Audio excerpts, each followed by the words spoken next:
You're listening to The Wintermaker, read by author Jason Lee Willis. Part 10, Chapter 42, Fimbulvetter, Leech Lake, Minnesota, December 31st, 1961. While the rest of the world celebrated New Year's Eve, Lily Guerin watched a battle taking place in the pines. The blizzard attacked relentlessly. For most of the morning, she sat at a dining room table with one blanket wrapped around her legs, another around her shoulders, and stared through the big window in the dining hall. Physically, she had few worries for herself, safe inside of Wanakawiti retirement home. Since arriving, her strength improved each day, and the isolation of Leech Lake was a tonic for her body and soul. At Christmas, Lewis brought his wife and all 5 grandchildren. Like her beloved Fawn, 3 of the granddaughters moved far away from Hiawatha County, yet the holidays brought them back with their husbands and children for a 3-hour visit. If the Wintermaker had enough presence to see beyond the shores of Lake Manitou, a gathering of the Guerin clan certainly could have provoked the unnatural storm. There will be no visitors for a few more days now. Weather was the deadliest weapon of the Takpai, which her maternal ancestors called Canotila, and her paternal ancestors called the Memagwisi, the little men of the forest. Jean simply called them demons. If Satan is indeed the prince of the power of the air, Jean once quipped, and demons tried to drown Christ and the disciples while crossing Lake Galilee, then attacks on us might be disguised as natural phenomenon, which explains the storm over Lake Manitou when Joseph Littletoad tried to perform the Song of the Manitou. Now, another storm was raging above Lake Manitou, dropping 2 to 3 feet of snow along a swath between Highway 10 and Highway 2, with Hiawatha County at its center. Leech Lake had already received a foot, and it was only catching the edge of the system. How many Takpai are now awake? At Leech Lake, she was safe, but her knights were off fighting the dragon, and losing. Even though she was surrounded by her people, she remained an outsider. Her family had lived in the shadows of Anishinaabe society, and then American society, for centuries, and even though ethnicity connected and nurtured her, her fight would be solitary. She rose from her wheelchair, walking it behind it to hold on to the handles as she headed back to her room. Her weak lungs still caused her to get lightheaded, so gripping the handles gave her enough security for the nurses to leave her alone. Halfway back to her room, however, she stopped. It wasn't because of dizziness. No, she felt as strong as ever. In fact, the magic in the snowstorm rekindled the God-given strength inside of her. On her shoulders sat Magisi and Jean, still debating the names of the Creator, Yahweh, El Shaddai, Manibozo, Inyan, the Almighty. Magisi represented the eagle, the powerful thunderbird seeking the horned serpent. The black-robed Father Guerin represented the raven, sent to scout by Noah, sent to nourish the prophet Elijah. Lily stopped in front of the aviary. None of the little birds represented the symbolic power she needed, so she closed her eyes to pray in their presence. She prayed for the recent dead, 8 souls now trapped in the cold depths of Lake Manitou. She prayed for the Asante Lodge, and she prayed for the Omadai. God, forgive me. What have I done? She pictured Jean dead on blood-stained sands, and in her hands the cursed stone, pulsing with eternal life unto itself. No, quit mourning him. Jean passed decades ago, and bemoaning my choices will not bring him back this time. If the Wintermaker wants a fight, then I'll give it to him. I'll tear the web apart and destroy everything before I let him. Sitting in her wheelchair, listening to the chatter of the little birds, Lily drifted from prayer to dream. What should I do? When she felt a hand on her shoulder, Lily jerked back to consciousness, startling the little birds. Instead of the Wintermaker's cold blue hands upon her throat, she turned to see a familiar face. I saw him. He's hunting. Eddie Nielsen knelt down beside her wheelchair. Saw who, Nokomis? The blond Scandinavian man did not have a drop of native blood in him, but as a boy, he'd wander from his farmhouse overlooking Turtle Island and spend hours learning about both Oceti-Sakowin and Anishinaabe culture. When Eddie learned the name for grandmother, he never called her anything but Nokomis. I saw the Wintermaker. On a day like today, I certainly understand why. It's a frozen hell out there. Lily tucked her dream away for a moment. Why are you here? Has something happened? Eddie's dimpled smile eased her worry. All is well. Since tomorrow's a holiday, Wally was making emergency deliveries near Pine River, so I drove my pickup to blast through the drifts. He's topping off some tanks at Onigam right now, which gave me time to deliver you some of the items you requested. Lily looked down to see a sack with willow branches sticking out. Bless you, Eddie. You were always my favorite student. He took hold of one of Lily's hands and kissed the top of it gently. Now, what about your dream of the Wintermaker? Lily looked around to ensure privacy. In her dream, the Wintermaker again walked the earth in human form, small, muted, diminished. His cold soul stood out in a city at the junction of a river, the Missouri and the Mississippi. He hunted like a lone wolf, seeking his prey in a bar full of men. She even heard a name spoken aloud. The taste of beer and the smell of smoke filled her mind as she watched him fixate on the next victim. But instead of murder, a strange ritual began. I'm so confused. The Wintermaker is slumbering in the depths of Lake Manitou, unable to wake until the song of the Manitou is sung fully. Exactly. What did your husband nickname him? The Alpha? It doesn't matter what he's called. Manitou, Horned Serpent. His name is irrelevant. Do you remember Jean's theory about the 7 fires? Eddie nodded. How could I forget? Halley's Comet has ushered in each era of the prophecy.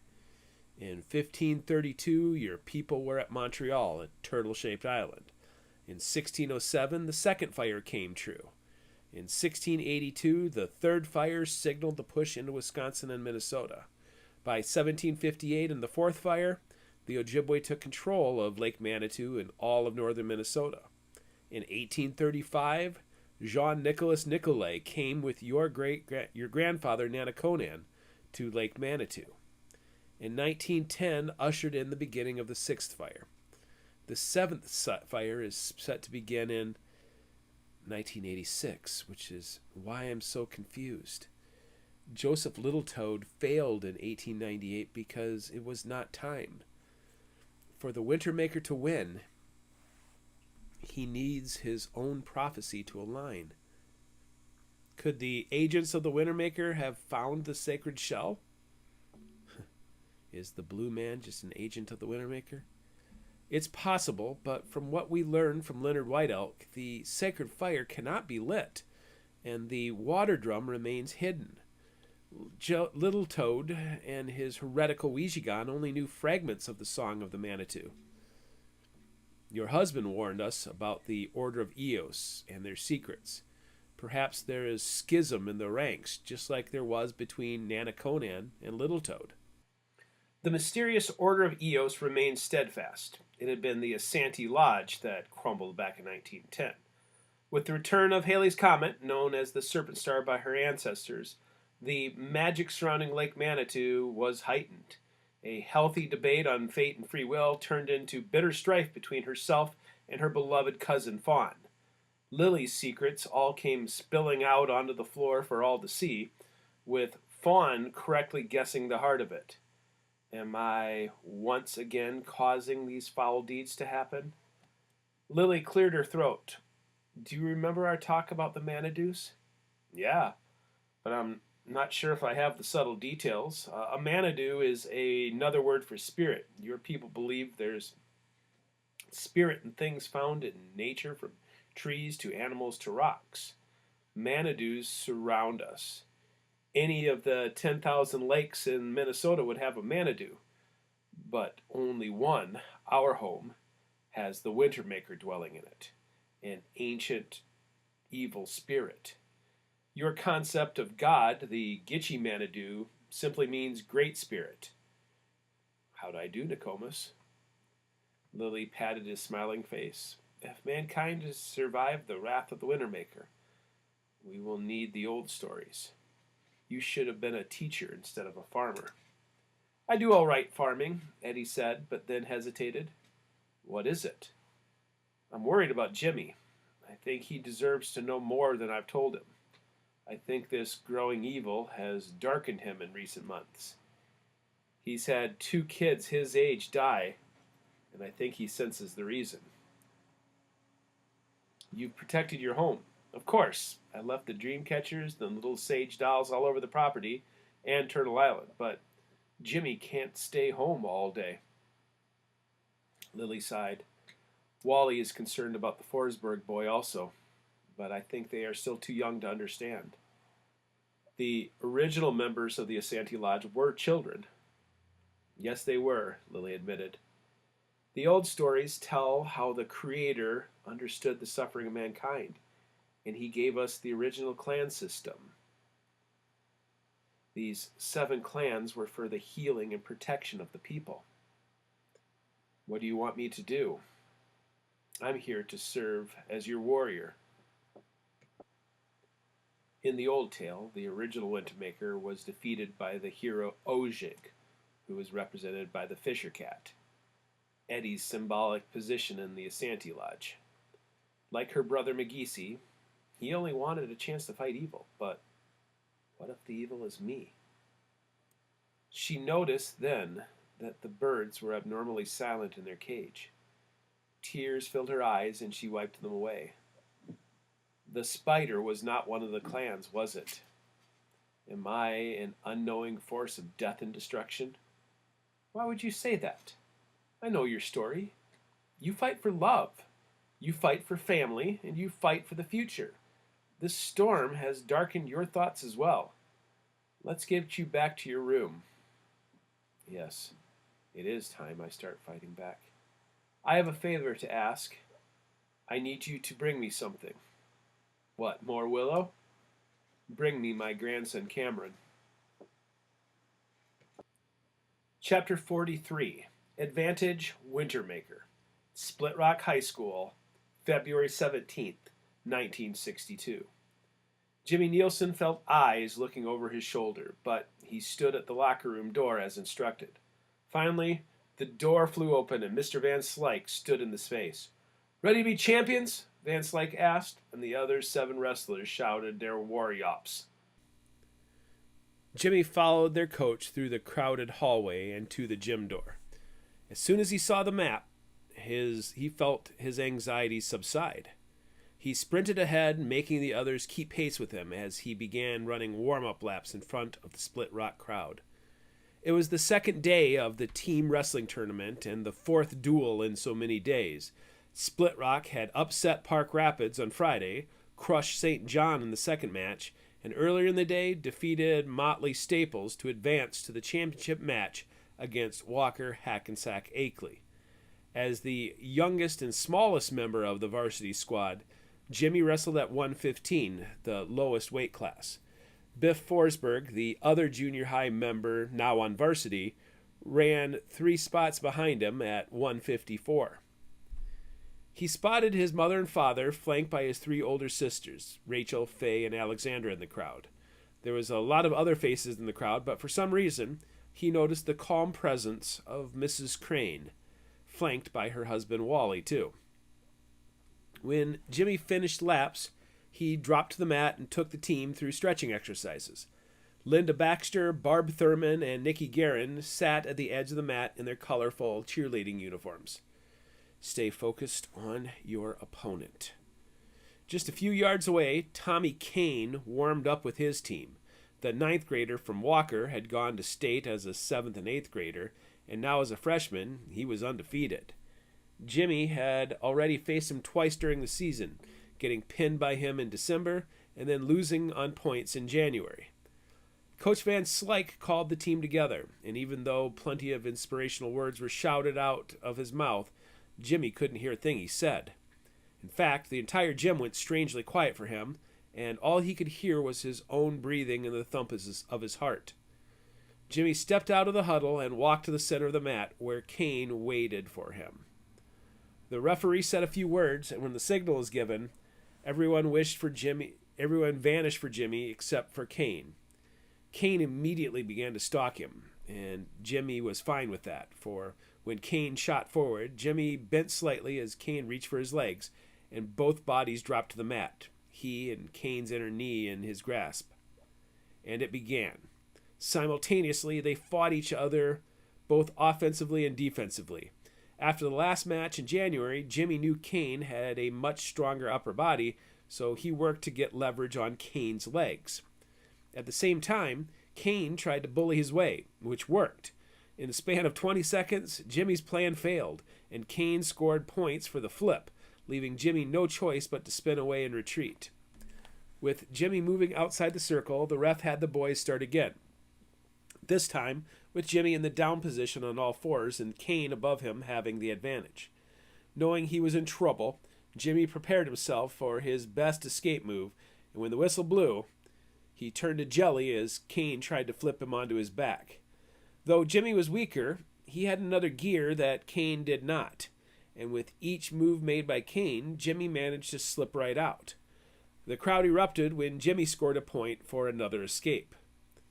As the third and final period began, Jimmy faced Kane standing as equals. The ref blew the whistle, and this time, Kane took his time, ducking low and waiting for Jimmy to make a mistake. Both he and Kane grappled with their hands for a moment, until Jimmy reached out and found leverage behind Kane's head. But Kane used Jimmy's hold for balance and threw his own hands behind Jimmy's head as both wrestlers butted heads and wrapped up each other's shoulders. Jimmy felt a throbbing pain as Kane's hand raked across his left eye. He didn't give Kane the satisfaction of a grunt, but it was a dirty move, and combined with a hard headbutt, Jimmy was dizzy as well as partially blind. Kane released and stepped back, knowing he'd inflicted the subtle damage needed. The two circled for a few more steps before Kane went for Jimmy's knee. And then both hands slid down Jimmy's ankle, lifting his left leg from the mat, forcing Jimmy to let the ligaments in his knee be torn sideways or relent with an awkward fall. Jimmy fell on top of Kane, but as he did so, he saw Kane's exposed leg and quickly grabbed it. He flipped his right leg around Kane's shoulder, and despite the warnings from his mind, he locked his right ankle against the left ankle that Kane held. As expected, Kane began rolling onto his back, rolling Jimmy onto his back, but before that could happen, Jimmy squeezed his two legs like a pair of scissors, catching Kane's neck in the crook of his left knee. The weight of Kane's own body, combined with the power in Jimmy's left leg, left Kane in an inverted triangle chokehold. Kane arched his back, leaving Jimmy face down on the mat, but with his legs wrapped around Kane's neck and shoulders. Kane tried to rise from the move, and Jimmy used his weight and leverage to flip Kane over. With a snarl on his face, Jimmy looked down his torso at Kane, whose face had turned red. In the span of 4 seconds, Jimmy had gone from victim to bully. The ref angrily blew his whistle and slapped the mat, and Jimmy let go, but Tommy Kane remained flopped down across Jimmy's right thigh. Jimmy slapped Kane's chest to let him know he'd been released. Kane had passed out. The world grew louder than Jimmy had ever heard as Walker Hackensack Akeley's coaches screamed at him. Then he heard fans and parents screaming at him. Even the wrestling cheerleaders from the other team screamed at him. The ref was looming over him, grabbing Kane by the shoulder to help him roll him onto the side and away from Jimmy. A wave of relief passed over Jimmy as Kane's eyes fluttered open, and his body flexed and began to move again. Instinctively, Kane rolled over and sat on his feet to catch his breath. Jimmy reached out a hand and patted Kane on his head as a show of no ill will, but it was too late for apologies. Why did I do that? What's wrong with me? The ref stood and blew his whistle. Illegal chokehold. Disqualification. Coach Van Slyke rushed over from his spot beside the mat, but not to defend Jimmy. Instead, he went over to Kane to join the opposing coaches. Coach Daniels intercepted Jimmy before he could find his chair with the rest of the team. "Get in the locker room right now." Jimmy listened and jogged away. When he entered the locker room, he found himself all alone, with the only sound coming from the dripping of the shower. He sat in front of his locker, and as the gravity of his actions sunk in, he kicked the door with his feet. He'd blown it. While the rest of the team remained in the gym, Jimmy paced, listening to the cheers that erupted from time to time. He finally stopped in front of the shower room, watching the water dripping from the faucet.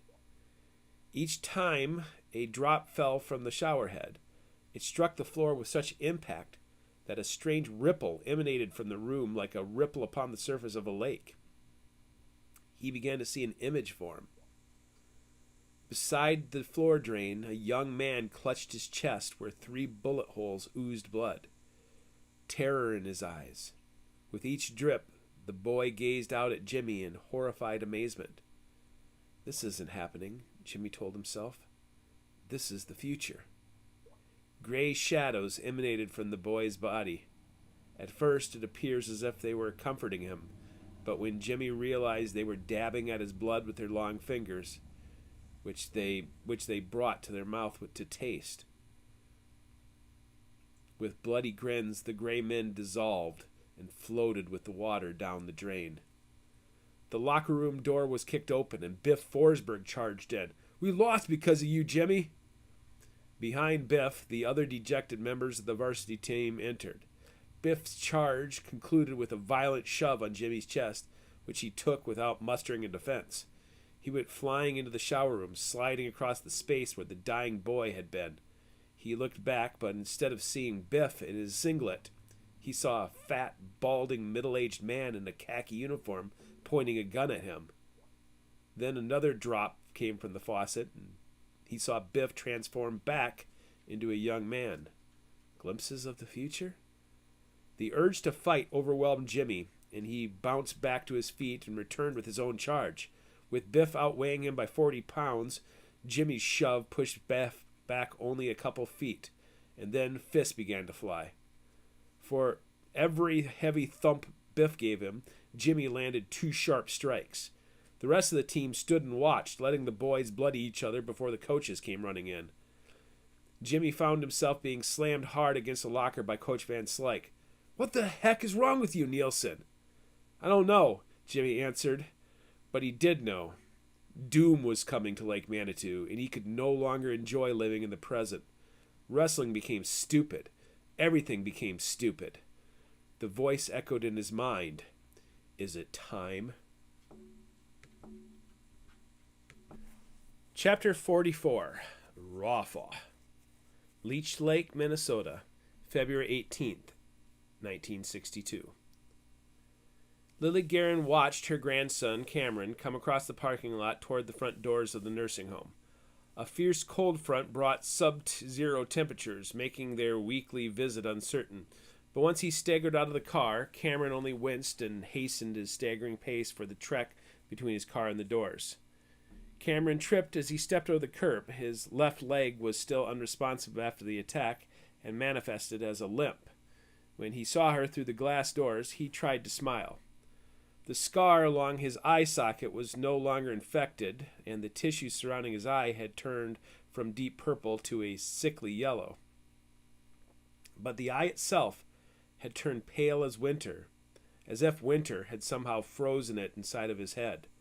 Talk of patience had turned into whispers of removal, but the doctors held on to hope that enough damaged blood vessels would regrow to save the life of the eye, which would never fully function again. Cameron Guerin would turn 22 in March, but he looked like an old man. How much more will my family have to suffer because of my sins? Lily also saw herself in the reflection of the glass.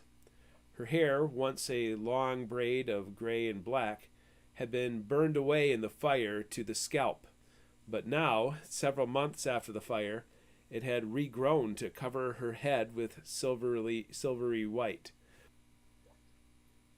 She wore a red blanket draped over her shoulders as she sat in her wheelchair. "Hello, Nokomis," Cameron said, and took hold of her wheelchair, pushing it over to the aviary, as was their new routine thanks to the loyalty of Eddie Nilsson. "How are the children?" "Angry," Cameron said, laughing at his joke. "What do you mean?" "Nikki and her boyfriend got in a fight. She hit him during a music festival."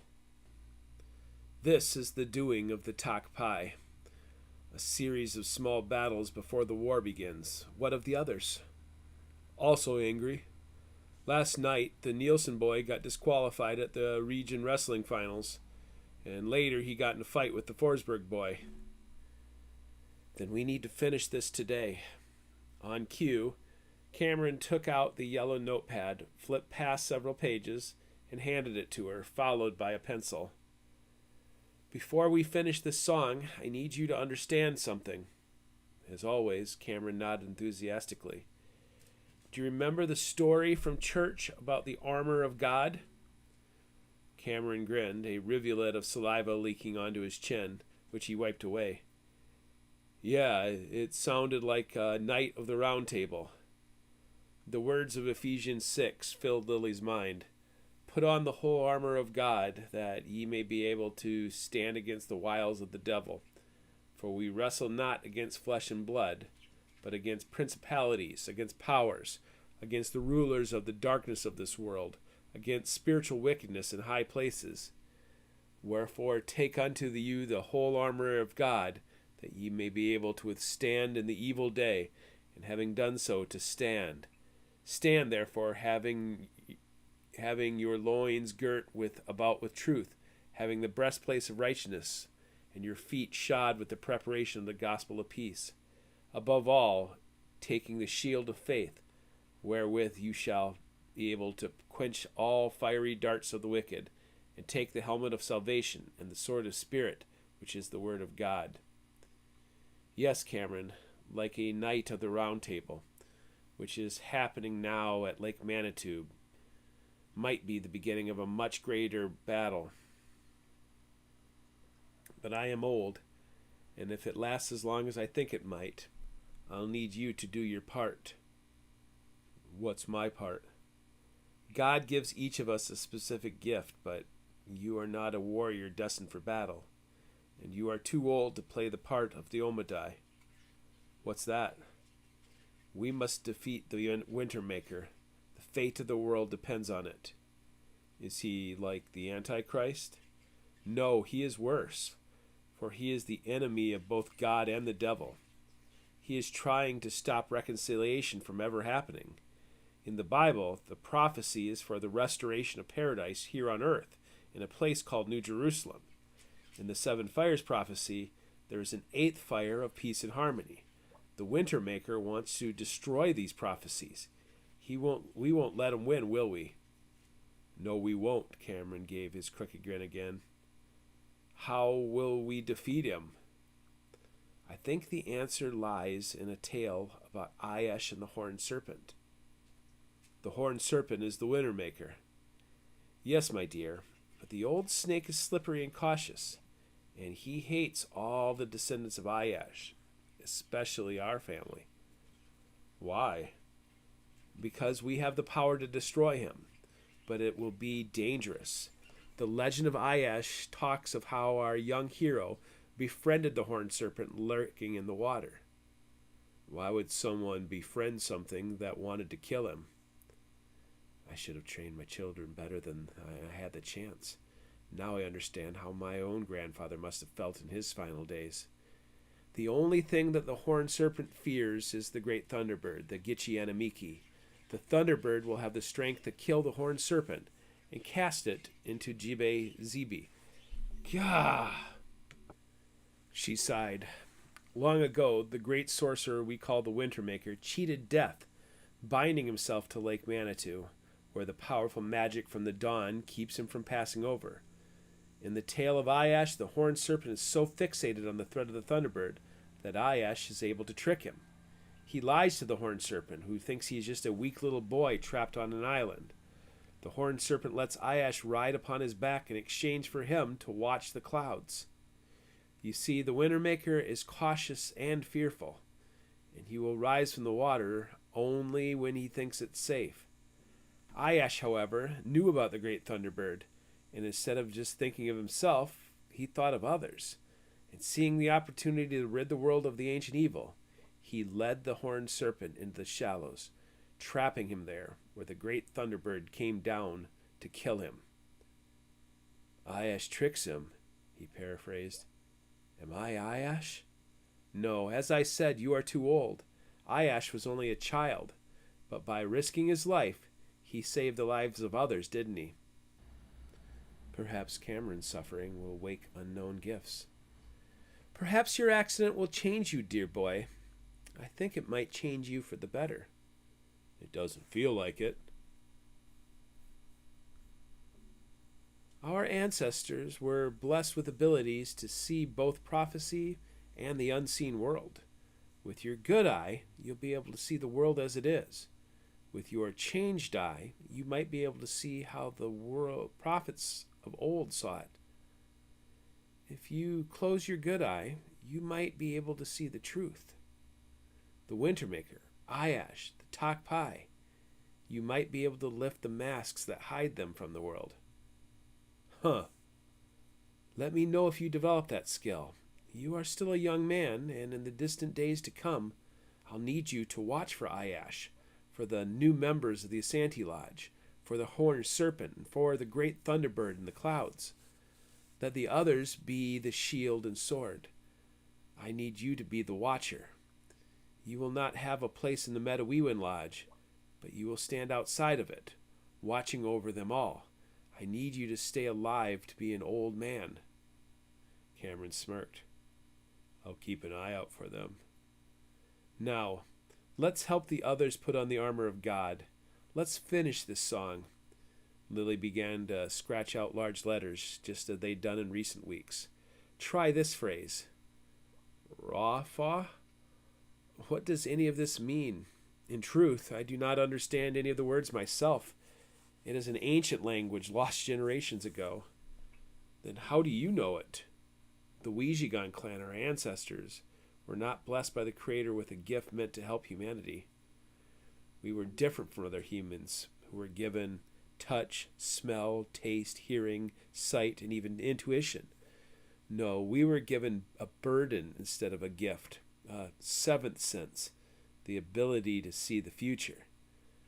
I've seen Ayash in the future, as well as 2 other spiders who spoke to me about things still to come. I learned the song from a woman with a damaged face, and for her also, it wasn't a tragedy, but a blessing. When life gives you lemons, make lemonade. Lily laughed, but then grew serious. Do I let this sweet boy join in the fight? Yes, Cameron.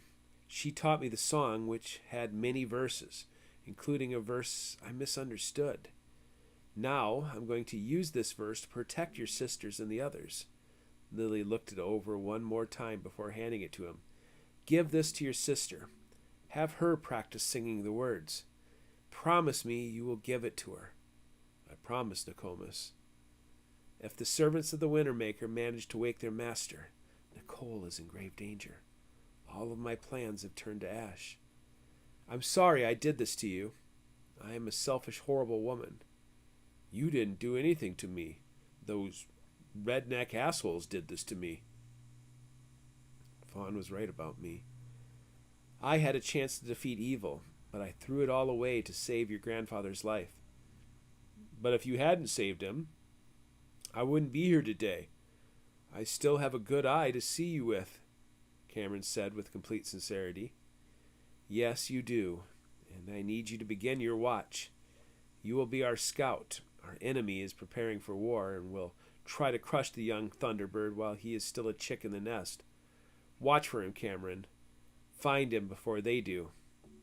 Only the great Thunderbird can make this suffering worth the cost. Chapter 45. A House Divided. Split Rock High School, February 20th, 1962. Nicole Guerin seethed after taking her spot in detention. She chose the front row closest to Mrs. Crane's desk, just to avoid having to look anyone else in detention, especially Gavin McPherson. At first, Nikki tried to do her homework, but she couldn't focus on the calculus book in front of her. Any noise from the hallway caused her eyes to dart to the left, as if Cameron's monsters would walk right through the doorway. At other times, she would study the wall and board in front of her, and when most daring, she would look over to Mrs. Crane's desk to study its contents or gaze out through the window behind where she sat. Mrs. Crane was grading a stack of essays in front of her. The stack of pink slips sat on the edge of the desk nearest Nikki. John Hensley, a chronic skipper, sat staring at the eraser at the end of his pencil. Two seventh graders, Biff Forsberg and Jimmy Nielsen, sat on the opposite sides of the room as a consequence for a fight in the locker room following the wrestling tournament the previous weekend. Nikki had seen part of the unfortunate event unfold, with Jimmy being disqualified in the match and heavyweight Greg McHugh getting pinned in the final match to give the team victory to their rival school, Walker Hackensack Akeley. Gavin sat somewhere behind her, and she refused to look in his direction. She shuffled her books, retrieving the yellow notepad. Even now, after a few days of deciphering it, it flustered her. It had bonded her and Cameron for hours each night, but outside of him, she had no one else to talk to about it. So she studied the phonetic syllables written upon the page as if it could fix what happened at the All-State Music Festival. As recently as December, Gavin and Nikki sang a duet at the Christmas concert that wowed the audience, and despite breaking up over Cameron's attack, Gavin handled the situation maturely, in public. Unfortunately, Joyce Lee, the music director, had the honor of selecting 4 of Split Rock High School's finest musicians to take to the All-State Choir Festival in St. Paul. Both Nikki and Gavin were chosen. At first, Gavin played it cool, and Nikki stuck to the side of Alice Lodwell just so there wouldn't be any private moments. But all hell broke loose at Happy Chef following the performance. When Nikki went to the restroom, Gavin followed, cornering her in the hallway with his puppy dog eyes and lame proclamations of love. After he brought up snowmobiles and Cameron, Nikki snapped. She didn't quite remember what she said, but there, on Mrs. Lee's pink slip, she could see what earned her detention. Outside of the restroom, Miss Guerin slapped Mr. McPherson hard across the face, then loudly proclaimed that she would, quote, castrate him, unquote, if he ever came near her family again. She loudly used the phrase, son of a bleep, and bleep-tard in public. Poor Gavin served detention for a reason other than profanity or threats.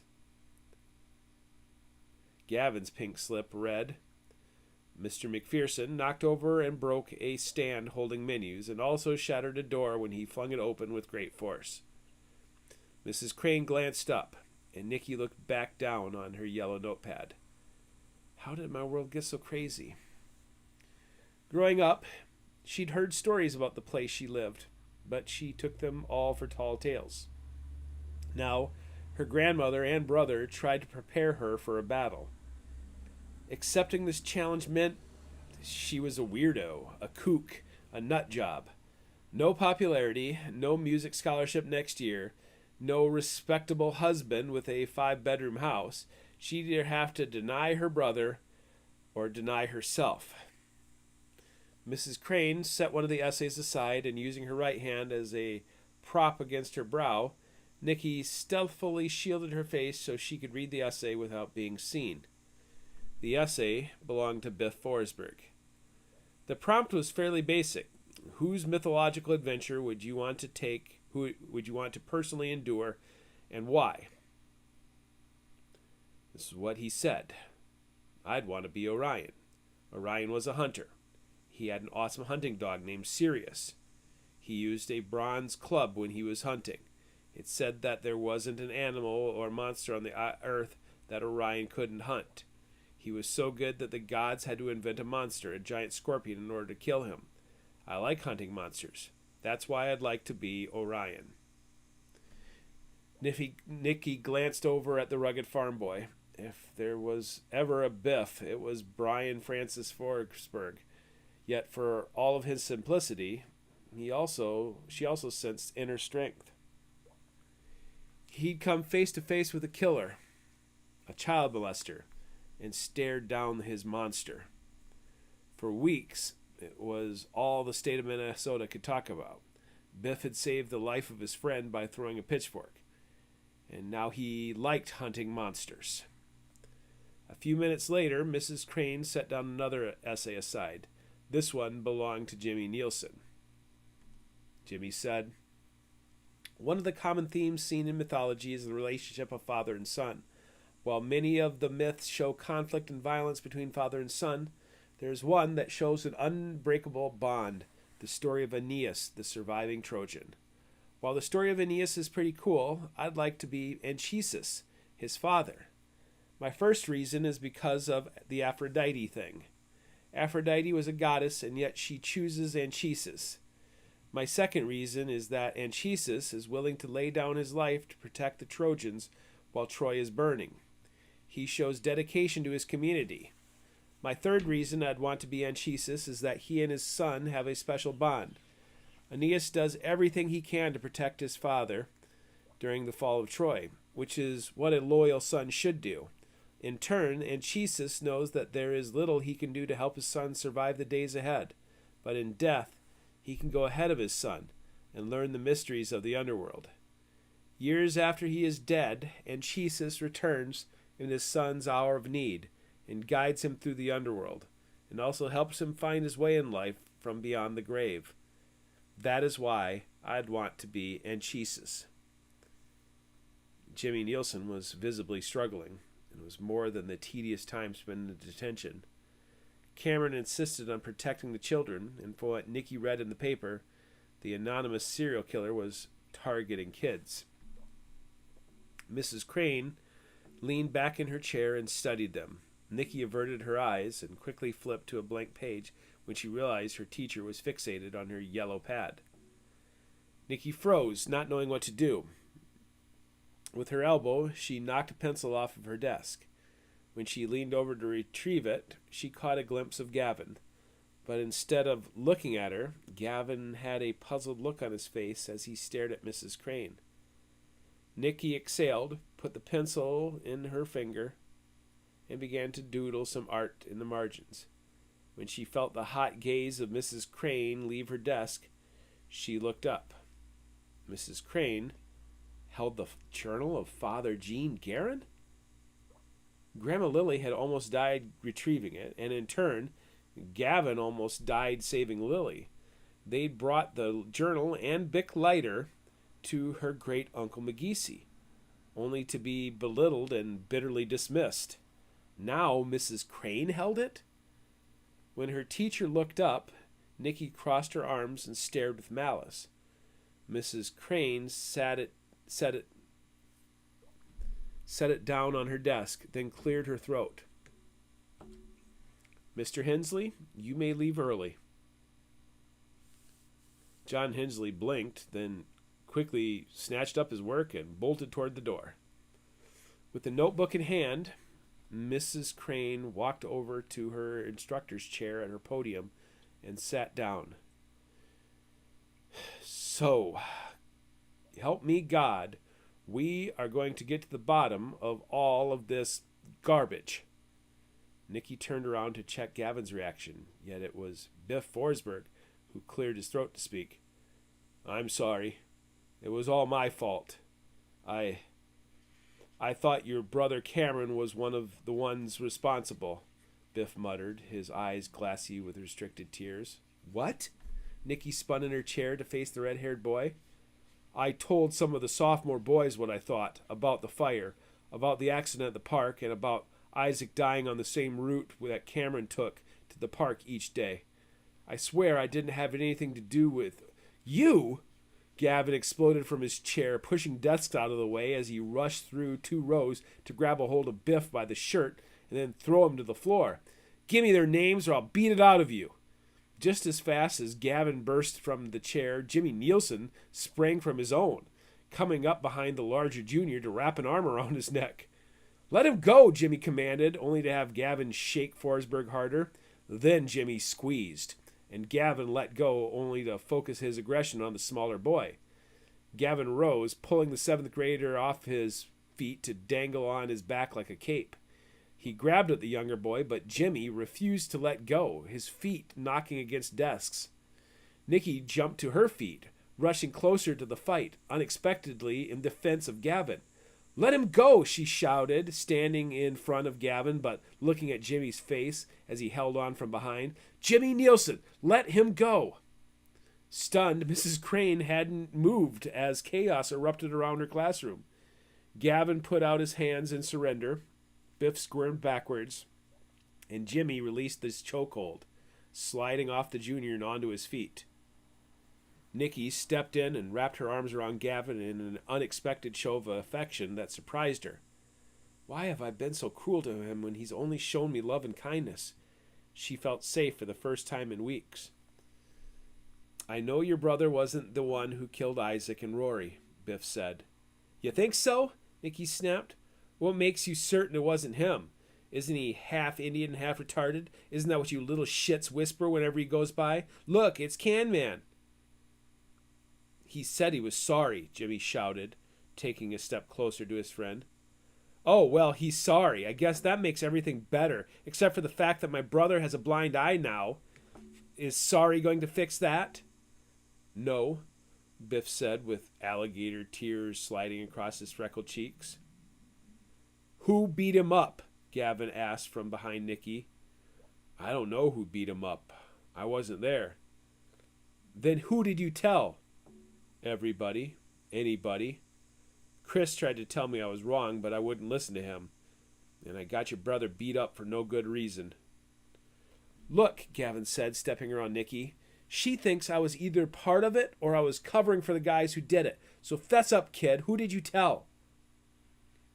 "Carrie Jensen, Dale Nace, the Berg brothers, the Morrison brothers, Andy Lane, Dan Heimdall.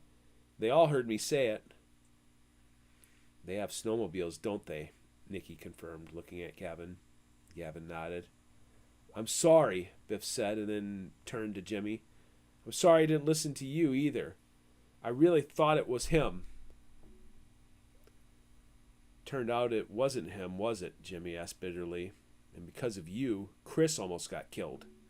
"Enough," Mrs. Crane snapped. "In these dark hours, we cannot afford to be a house divided. We must be strong and hold together, or else evil will sweep us away." What is she talking about? "Now, sit down so we can talk," Mrs. Crane commanded, and they obeyed, pushing the desks back into a semblance of order so they could sit in a semicircle around her. "I have read this cover to cover, and I want you to know that you can trust me and that I'm your ally in this fight." "How did you get that?" Nikki asked, glancing at Gavin, who showed equal confusion at the sight of the journal. Mrs. Crane opened the notebook and flipped a few pages until she stopped and began to read. "Adam Thunderface once told me of the Asanthi, a Dakota word that translates as guardians of the frontier. Since Lily's blood is half Dakota, it seems a good word to describe all those she gathered on the island. The 9 of us have become the new guardians of the frontier, sworn to protect those we love from the evil that slumbers in Lake Manitou." The boys were wide-eyed, but Nikki still fumed. "You didn't answer my question, Mrs. Crane. How did you get that?" "It was given to my husband, Wally Crane, son of Kermit Crane, whom your grandfather trusted with her secrets. Sitting in front of me is the granddaughter of Jean and Lily Guerin, the grandson of Bjorn Forsberg, the grandson of Martin Nielsen. I think we're meant to be here together in this place, don't you?" "How did your husband get the journal?" Nikki persisted. "Magisi Asabakashi gave it to him. The 2 of you were right to bring it to him after the fire. He was there 6 decades ago when evil last attacked our home. He knew that the only way to stand against it is to stand together. That's why I have something to say today. I know all 4 of you have been affected by this darkness that has descended on our community, but we need to get past this." Jimmy looked as if a 100-pound weight had been lifted from his shoulders. "So you believe in the... "Jimmy, I don't honestly know what to believe," Mrs. Crane answered, and then turned to Nicky and Gavin. "How much of this have you read?" "Most of it," Gavin answered. "All of it," Nicky replied. "But it's just nonsense, isn't it? There really isn't a monster lurking in the water or creatures in the woods. Someone tried to burn down my grandmother's house, just like someone tried to grab Biff when he was doing chores. How is any of the stuff in that notebook going to help us?" "I have dreams about them," Jimmy said without reservation. "I see them sometimes when I'm awake, and I can hear him when I sleep." Biff stared open-mouthed at his friend, and he shifted closer and put a hand on Jimmy's shoulder. Gavin asked, "What's he talking about?" Mrs. Crane ignored Gavin, her gaze on Jimmy. "I've seen them too. I believe you, Jimmy. During the New Year's Eve blizzard that crept out from Lake Manitou, they stood around my old willow tree. I don't know if anyone else will believe this, but I believe you." She paused and looked at the clock on the wall. "Now, we have 34 minutes before we're expected to rejoin the real world. So, I want each of you to tell me and tell the group what you know." "I think I should start," Nicky said. "All of you are here because of a connection to me." She began sharing the eccentricities of Grandma Lily, including her anxieties right before the fire. Gavin jumped in, explaining how he had been given the journal after he rescued her grandmother from the burning house, which appeared to have been caused by arson. "And you found the lighter right outside her back window?" Mrs. Crane asked. Nicky nodded. "Everyone was so worried about my dad and grandmother that nobody went back to the house until afterward. I guess they assumed she was just an old lady who left something on the stove. No one thought she'd be the target of murder." "I've seen the lighter," Mrs. Crane explained. "And Wally also saw a suspicious man driving on the Nimrod Road, smoking." "What did he look like?" Nicky pressed. "He drove a blue car and smoked a cigar. He wore a woolen hunting cap." "It's him!" "And a tweed jacket?" Nicky interrupted. "I saw him. He drove a bright red car for this man who wore a white suit, who was looking for Grandma Lily. I've never seen her that mad. I don't even know what was going on. My dad came to the door with a shotgun, and they told me that some sort of door-to-door salesman. I remember seeing some other fellow leaning against the car puffing away at his cigar. Who is he?" "I don't know, but I'd almost guarantee he is behind this awfulness. Father Garen's journal describes servants of the Wintermaker." "The Takpai," Jimmy added. "No, not the Takpai. Men. Whoever lit the fire knew Lily had the ability to stop them." "What about Isaac and Rory?" Jimmy asked. "How could they be a threat to anyone?" Mrs. Crane explained the history of Lake Manitou, beginning with the story of the 12 Dakota children sacrificed at Bleeding Rock, and then the more recent deaths between 1897 and 1898. "Before the Wintermaker can fully wake, his servants must be fed. I believe these evil acts add fuel to the growing fire." Is this really happening? Why am I more frightened now than before I said anything? Nicky couldn't look anyone in the eye. "What do we do?" Gavin asked. "We begin by sticking together instead of tearing each other apart," Mrs. Crane answered. "This secret needs to stay with us. Is that understood? As Brian knows, our enemy is out there somewhere, which is why we must be especially careful. Back in 1898, the final attack came in the summer, which gives us only a few months to make a plan. Until then, we need to watch out for each other, protect each other." Biff raised his hand. "Yes, Brian?" Mrs. Crane called on him as if in class. "Can I say something?" Nicky realized he hadn't said anything since his confession. Go ahead, Biff. As I was trying to say earlier, I know it wasn't your brother Cameron. Biff began looking at her, but stopped and turned to Jimmy. I need to tell her about it. Jimmy's mouth opened and a strange terror came over his eyes. What's he holding back? What do they know? Boys, we can't have secrets here, Mrs. Crane insisted.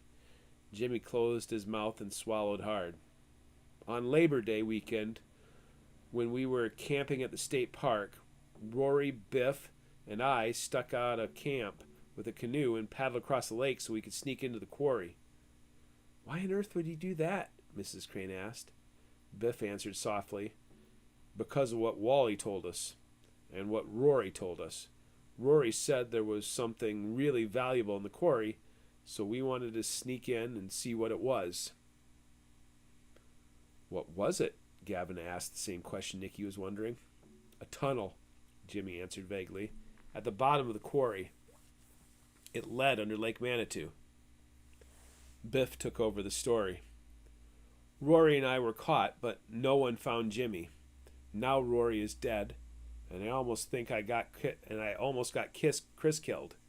The killer knew I'd been there too. Someone from Haggard Quarry tried to kill you? Biff nodded.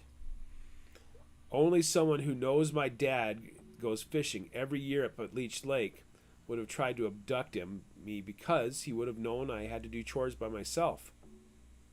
Why didn't you say something? Mrs. Crane asked. Biff looked at Jimmy. Because I promised Jimmy not to talk about what happened that night. Plus, no one's going to believe me. Why not? Because the guy who attacked me didn't match with this guy. I thought it might be, Biff answered, clenching his jaw in anger while tears welled in his eyes. I don't want to make another mistake and get someone hurt. But you have a suspect? Mrs. Crane asked. Biff nodded.